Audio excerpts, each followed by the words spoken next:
آنا بہت مشکل کام ہے اور برباد کرنا اس سے بھی مشکل کام ہے، کیونکہ اللہ تعالیٰ نے اس دنیا کے اندر انسان کے سسٹمز میں ایسے ڈائنامکس رکھے ہیں، ایسے پرسپیکٹیوز رکھے ہیں کہ وہ اسے خود برائی کی طرف، ڈسٹورشن کی طرف، تباہی کی طرف، کرپشن کی طرف، فساد کی طرف جانے سے روک لیتے ہیں۔ تو باطل کو یا فالسیفائڈ ورژن کو ایکسیپٹ کرنا اتنا مشکل کام نہیں ہے، حق کا گلا گھونٹنا بہت بڑی بات ہے۔ دس از ناٹ ایک ایکولیبریم سے، ایک بیلنس سے ہٹ کے، ایک توازن سے ہٹ کے، ایک توسط سے ہٹ کے، اس وضع سے ہٹ کے زندگی جینا یہ کوئی مشکل کام نہیں ہے اتنا، لیکن اس کے اوپر اس آواز کا گلا گھونٹنا، اس معصومیت کا گلا گھونٹنا جو اللہ نے انسان کے اندر رکھی ہے، یہ بہت بڑا کام ہے۔ اس لیے بننا کوئی بڑی بات نہیں ہے، بن جاتا ہے انسان، اس کی بھی اپنی شان ہے، اس کا بھی اپنا مقام ہے، لیکن برباد کرنا اپنے آپ کو، اس 50-60 سال کے ٹینیور کو، اس پورے ایک حسین سفر کو،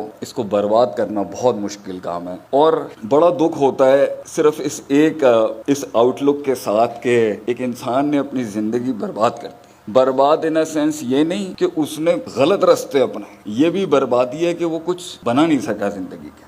یہ زندگی بھائیوں بننے بنانے کا نام ہے، چڑھنے چڑھانے کا نام ہے، اور ٹوٹ کے بکھر کے مطلب اپنے آپ کو ایک جواب دینے کا نام ہے، ایک رسپانس کا نام ہے۔ اس لیے تو اللہ کہتا ہے کہ ہم نے زمین و آسمان کو پکڑ کے تھام کے رکھا ہوا ہے، ہم چھوڑ دیں زالتا یہ گر جائے گا۔ پھر اس کے اندر اللہ تعالیٰ نے یہ نظام آپس میں تصادم کا شکار نہ ہو جائے۔ یہاں تو ایک روح دوسری روح کو برداشت نہیں کر سکتی، پوری کائنات نے ایک دوسرے کو دیکھیں کس بیلنس میں سنبھال کے رکھا ہوا ہے۔ تو اس دنیا کے نظاموں کو اس عدل پہ چلانے والے نے اگر اس دنیا میں کوئی لاگ بک بھیجی ہے، how to run man and how to run an institution and how to develop and nurture a thought and an ideology and a نظریہ، تو ڈیفینیٹلی ہم نے بہت بڑا نقصان اٹھایا۔ میں ویسٹرن تھنکرز کے خلاف نہیں ہوں، علم کہیں سے بھی ملے ہم قائل ہیں سیکھنے کے، لیکن دکھ کی بات یہ ہے کہ جب اس جہت سے آپ قرآن حدیث کھولیں گے، مجھے نہیں لگتا ہیومن انسان کے کسی فیسٹ کا کوئی ایسپیکٹ ہوگا، چاہے وہ اس کی روحانیت سے تعلق رکھتا ہو، اس کی ایموشنل کوشنٹ سے تعلق رکھتا ہو، اس کے انٹلیکچوئل کوشنٹ سے تعلق رکھتا ہو، اس کی جو ہے وہ پرسیپشنل ایلیمنٹ سے تعلق رکھتا ہو، اس کا فزیولوجیکل جسمانی ایلیمنٹ سے تعلق رکھتا ہو، اس کا انفرادی ایلیمنٹ سے تعلق رکھتا ہو، یا اس کا اجتماعی کلیکٹیو ایلیمنٹ سے تعلق رکھتا ہو، کوئی ایسا پرسپیکٹیو نہیں ہے جس کی نہ کلیات اور جزیات پہ اللہ نے کہیں کمپرومائز کر دیا۔ تو جب ہم نے اس کو اس جہت سے دیکھنا شروع کیا تو ہم نے دیکھا سبحان اللہ یار کیا بات ہے۔ اس لیے مائیکل ہارٹ نے عیسیٰ علیہ السلام کو فرسٹ پوزیشن نہیں دی ٹاپ 100 موسٹ سکسیسفل مین کے اندر، نبی صلی اللہ علیہ وسلم کو دی۔ وہ سکسیس کا کرائٹیریا فزیولوجیکل اور ایبسٹریکٹ مانوی حصی دونوں پرسپیکٹیو سے کتنا سکسیس ہے، اس میں نبی صلی اللہ علیہ وسلم کا کوئی کمپیریبل نہیں ہے دنیا کے اندر۔ جو 23 سالوں میں آپ صلی اللہ علیہ وسلم نے as a person, as a human being achieve کیا ہے، جن چیلنجز کا آپ نے سامنا فیس کیا اور اتنی بڑی ایک آرگنائزیشن کھڑی کی کہ آج 1423 سالوں سے اس کی لیگیسی کنٹینیوڈ ہے، اگرچہ وہ ٹوٹی پھوٹی ہو چکی ہے کمپنی جس کا نام امت ہے، اگرچہ وہ بٹ چکی ہے، اگرچہ اس کا برانڈ کافی حد تک برباد ہو چکا ہوا ہوگا، اس کی برانڈ مینجمنٹ ہو، برانڈ ٹارگیٹنگ ہو، برانڈ پوزیشننگ ہو، اس کی مارکیٹنگ ہو، اس کی سیلز ہو، اس کا کانفلکٹ ریزولوشن ہو، اگر ہم اس ٹرمز کے اندر اپنی پوری ہسٹری کو دیکھیں پرفارمنسز کی، تو آپ سوچیں رسول اللہ صلی اللہ علیہ وسلم کی زندگی ایک تاج ہے کہ معراج ہے اسٹڈی کرنے کے لیے، کہ کیسے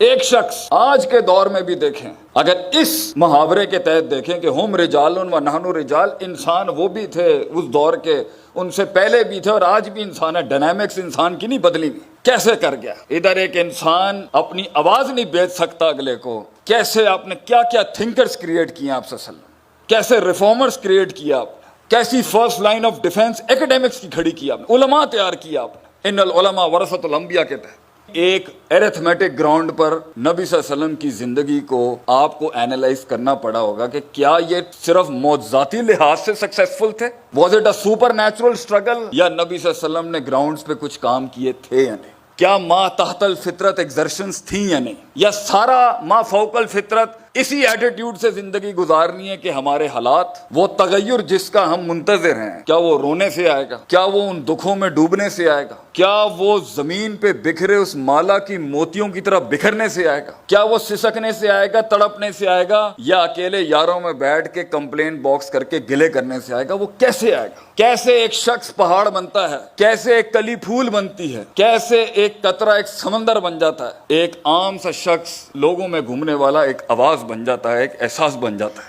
کیسے ہوتا ہے یہ ایکسپیرینس؟ جو ہے نا بیٹا، دنیا میں سب سے بڑی دولت جو ہے نا، وہ ہوتا ہے ایکسپیرینس۔ زندگی کے محل بنانے کے لیے، زندگی کی سلطنتیں بنانے کے لیے، اس بیج کو پیڑ بنانے کے لیے، اس کلی کو پھول بنانے کے لیے بھجن کتابی تھریٹکس ہوتی ہیں، مگر پریکٹیکل ایکسپیرینس کے بغیر علم کندن نہیں بن سکتا۔ علم اس معراج تک پہنچ نہیں سکتا، کانٹینٹ کے اندر وہ حسن آ ہی نہیں سکتا، وہ اسٹریٹجک کمانڈ مینجمنٹ آ ہی نہیں سکتی جب تک کہ ایکسپیرینس نہیں ہوگا، اور ایکسپیرینس کیے بغیر نہیں آتا۔ تو my question to the young guns over here is, کتابیں پڑھ کے کیسے فیصلہ کرو گے کہ یہ سولوشن پرووائڈنگ میرے پہ لگتی ہے؟ چاہے وہ کسی ویسٹرن تھنکر کی ہو، یا مڈ ویسٹ کی ہو، یا ایسٹرن تھنکر کی ہو، یا اسلامک تھنکر کی ہو، یا نان اسلامک تھنکر کی ہو، آپ کو کیسے پتا چلے گا کہ یہ فتویٰ میرے پہ اپلائی ہوتا ہے؟ کیونکہ لوگ یونیک ہوتے ہیں، منفرد ہوتے ہیں، ان میں ڈائیورسٹی ہوتی ہے، ان کے ڈائنامکس ڈیفرنٹ ہوتے ہیں، سائیکوپیتھیز ڈیفرنٹ ہوتی ہیں، نفسیات ڈیفرنٹ ہوتی ہیں، اپ برنگنگز ڈیفرنٹ ہوتی ہیں، غم ڈیفرنٹ ہوتا ہے، درد ڈیفرنٹ ہوتا ہے، کلیجہ ڈیفرنٹ ہوتا ہے۔ تو فتویٰ کیسے ایک ہو سکتا ہے؟ ایک لحاظ سے وہ ڈیفینٹ آرٹیکلز میکروز میں تو اپلائی کیے جا سکتے ہیں، لیکن جہاں پر کہانی اسپیسیفک ہوگی وہاں ہی پر تو اجتہاد کے اندر وہ زور لگے گا۔ جہاں کہانی اسپیسیفک ہوگی وہیں سولوشن پرووائڈنگ کے انجن کے اوپر تو پریشر بیٹھنا ہے، وہیں تو آر پی ایم تیز ہوں گے مائنڈ سیٹ کے۔ تو محض کتابیں پڑھنے سے بھائی جان، محض کتابیں پڑھنے سے کچھ نہیں آ سکتا، جلنا پڑتا ہے اس کے۔ اس لیے آپ کبھی اگر آپ نے زندگی سیکھنی ہو نا، تو یہ فٹ پاتھ کے سگنلز پہ ان بچوں کے ساتھ بیٹھ کے وقت لگائیں، آپ یہ بتائیں گے زندگی کیا ہوتی ہے، کیونکہ وہ اسٹریٹ سمارٹ ہوتا ہے، وہ روز ہار اور جیت کا سامنا کر رہا ہوتا ہے، وہ روز سروائیول کی جنگ لڑ رہا ہوتا ہے، بقا کی جنگ جو ہوتا ہے وہ لڑ رہا ہوتا ہے، اس کے پاس تھریٹکس نام کی کوئی چیز نہیں ہوتی۔ تو دنیا کی سب سے مہنگی ترین چیز اگر کوئی ہے نا، وہ ایکسپیرینس۔ اور اگر کسی بھی محل کے اندر آپ کو کوئی سینئر شخص یہ بات سکھائے، یا آپ کا کوئی کولیگ سکھائے، یا آپ کا کوئی جونیئر سکھائے آپ کو، ایک قوم جنہوں نے دنیا پہ راج کرنا ہوتا ہے، وہ ایکسپیرینس، اور میرا پرسنل ورڈ جو میں یوز کرتا ہوں وہ ہے لوگ